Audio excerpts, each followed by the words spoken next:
Hello, Amy. Can you tell me if my things have arrived at yours yet? I was told by the moving service that they had finished delivering. Yeah, we had loads of boxes delivered yesterday evening. What was all that? David said he called you, but you wouldn't tell him what you've sent us. If they've arrived safely, then that's all that matters. You haven't opened any of them, have you? I don't want you going through what's inside. You're not allowed to touch anything. David told me you said you didn't want us opening them over the phone, so I haven't touched any of them. But what are they? There's so many boxes, and we had an extra delivery this morning. I hope that's the last of them, because we really can't take any more. What are we supposed to do with them? We don't have the space to store them, and it's become more difficult to move around because they're all stacked up in the hallway. We can't keep them like this. What do you want us to do with them? It's fine, don't worry about it. You don't have to do anything with them. You have a spare room next to the living room, right? Just put them in there. That's all you have to do for me. Excuse me? Mary, I can't do that, and you can't just decide that for us. We're already using that room for something else. We can't use it for storing your things. Even if you are my mother-in-law. I'm sorry, but everything's still in the hallway, ready to be moved, so I'd be grateful if you'd have them cleared away soon. Don't worry, I'll be there soon. I'll tidy everything away myself, so you don't have to do anything. Everything will be out of the boxes and tidied away in no time, so just leave everything as it is. I'm sorry, what? You're coming here to take everything out of the boxes? I don't understand. Why would you do that? I should be there this evening. I'm asking you why? To put away my things. I don't want you or my son going through my things, so I'll organize everything myself. You don't have to do anything. You should be happy that I'm willing to do it all by myself. I still don't understand. Why would you send all of your things all the way here to organize them? Can't you do that at home? Oh, didn't David tell you? I thought you already knew that I'm moving in with you. That's why I've sent all my things to yours. I'm looking forward to living with you both, and I hope that we can get on well. Have you already prepared my welcome party? You'll have to set one up to introduce me to the neighbors. Excuse me? I haven't heard anything about you moving in with us. Are you sure you're not mistaken? David already said no the last time you asked to move in with us, so why would he change his mind? And first of all, I haven't given my approval, so there's no way he would do something like this behind my back. We can talk about that when I arrive. I'll be there by this evening, so make sure you have something prepared for me by then. No, you can't just decide something like that by yourself and force it on us. We don't have anywhere for you to sleep, and like I've been saying, we don't have the space for your stuff. I'm sure there must be plenty of things you don't need or use that you can throw out.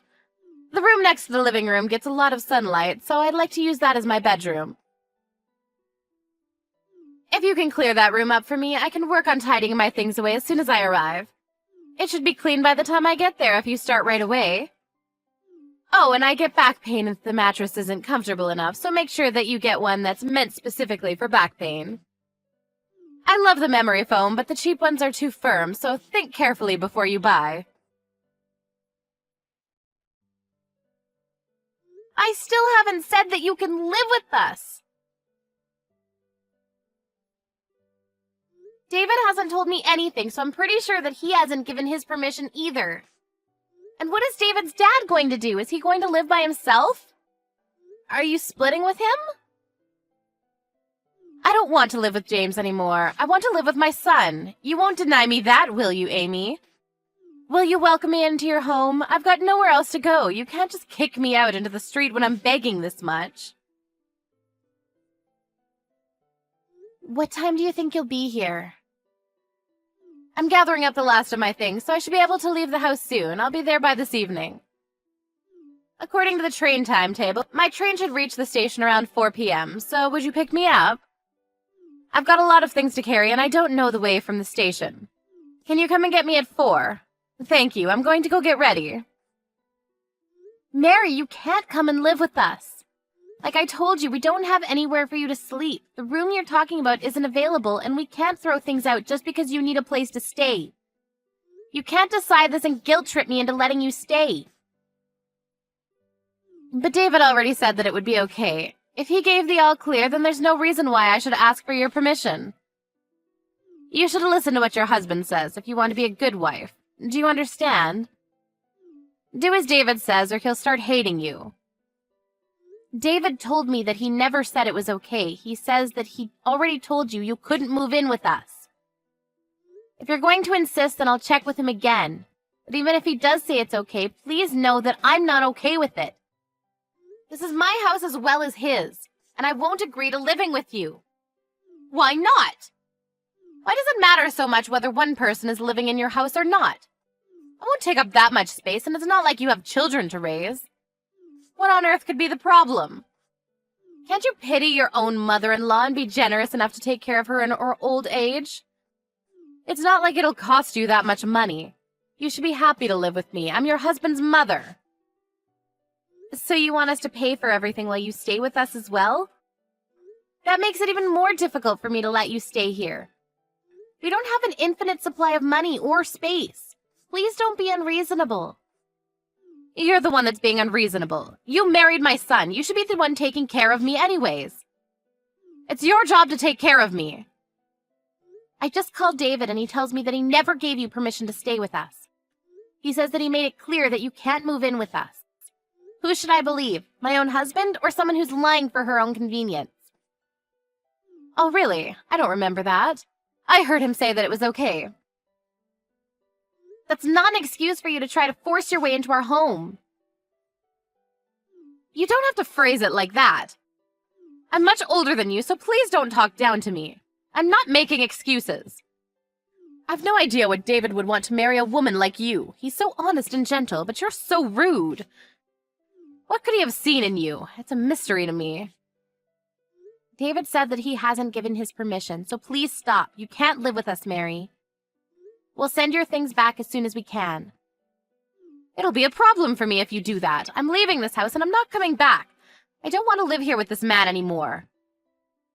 You're free to leave James if that's what you want, but you can't come here. You can't stay here and you'll have to find somewhere else. Mary? Mary? Please don't ignore my messages. Amy? Hello? Call not answered. Call not answered. Amy, where are you going? I've been waiting for 15 minutes. I told you I would arrive at 4 p.m., so why aren't you here to pick me up? What are you doing? Answer my calls! I've got too many things to carry. I can't leave the station. Would you hurry up and collect me? Mary, I told you that you can't come live here, but you were the one that ignored my messages. Call not answered. What are you talking about? I thought the conversation was over. We were supposed to meet anyway. And I thought we could talk about it then, if you really wanted to discuss it more. But you never came to pick me up. Will you hurry up? I'm not coming to collect you. Say whatever you like, but you'll have to collect me because I can't go to your house by myself. I have too much luggage. I can't get on the bus either because I don't know the way. You really haven't been listening to anything I've said, have you? I've already been waiting out here half an hour, and it's starting to get embarrassing. You're the one that's not listening to me properly. I can't collect you because we're at your house. We've already asked James about what happened. What are you talking about? We heard that you stole from his savings and spent his money without his permission, and that he got angry and asked for a divorce when he realized what you had done. I don't remember that happening. Are you sure that's what happened? My memory's been very hazy recently, so you can't blame me for something I don't remember. Apparently you wouldn't leave when he asked you to, so he suggested that your eldest son and his family come live with him. Didn't he?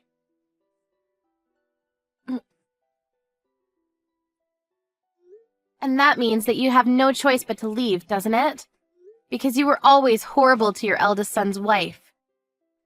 She even got depressed because of the way you treated her, and your own son doesn't want you to come near her. So you've never been invited to visit them. I heard that you've never been to see their children, your own grandchildren, because they don't want you harming their mental health either. That's not true. She's just too weak mentally. James is being ridiculous, too. How can he choose his daughter-in-law over his own wife? He told me to leave because I stress her out. But why should I leave? I was here first. She's only here because she's married to our son. I think he's being fair. What did you say?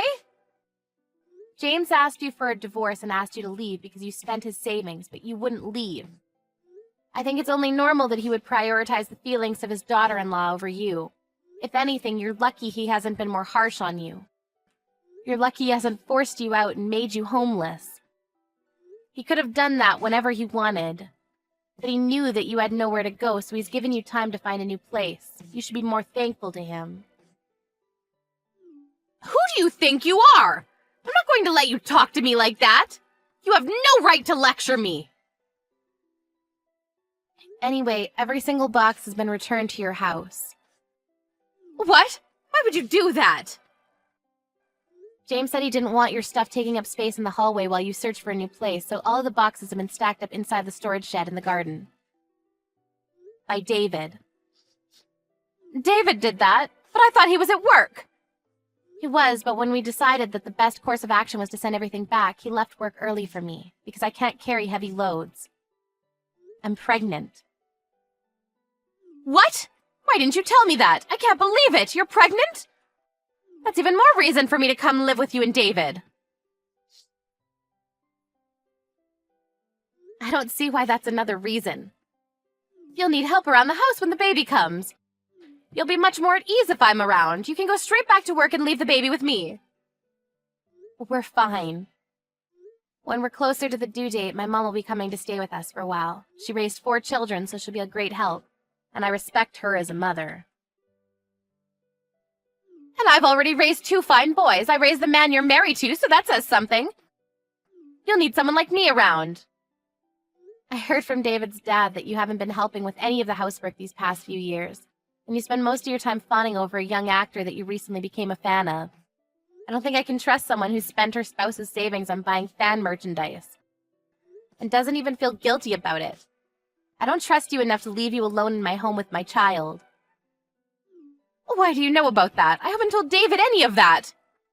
I heard from James when I asked him how things were going.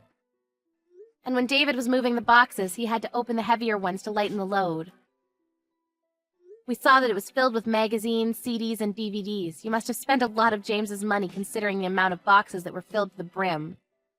You opened them? I specifically told you not to touch my things. If you've broken anything, I'll have you reimbursing me. I can't believe you would touch my things without my permission. Just how insensitive are you? By the way, your things would have never fit in the room you asked for, and that room has been set up for the baby, so you wouldn't be able to stay anyways. That's why I told you we didn't have any space, but you wouldn't listen no matter what I said. Then what am I supposed to do? I made all these preparations to live with you. And I'm already at the station. I came all this way. That happened because you didn't even ask for our permission before packing up your things. We never asked you to come, and we never said that you could stay. I think it's best that you go back to your house, or rather your husband's house, and ask if you can stay for a little longer while you find your own place. Your eldest son's old apartment is paid for until the end of the month, and he suggested that you could stay there. Might be a better idea for you to talk to them about that when you get back. Well, you'll have to apologize to his wife first. What about David? What did he say? Isn't he on my side? He'll let me stay with you two if you ask him. He's saying that he doesn't want to have anything to do with you. You've already caused him a lot of trouble in the past, and it seems that this was the last straw. We finally finished moving your boxes, so we'll be going home now, but I suggest you go back to your house while you still can, since there aren't a lot of trains running this evening. You'll end up having to sleep at the station if you don't hurry up and make up your mind. Even if you get back, I think the first step you'll have to take is to apologize to your eldest son and his wife so that they can feel comfortable with you letting you in. Considering all the pain and trouble you've caused, it looks like the real baggage is yourself.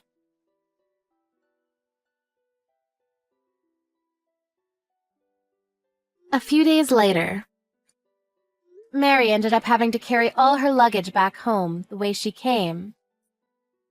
She returned, but by the time she got there, her husband, son, daughter-in-law, and grandchildren were all having dinner. They didn't even let Mary in. But Mary had nowhere else to go, so she finally acknowledged what she had done to her daughter-in-law up until now and apologized to her. She was allowed back into the house under the condition that she would leave the next day.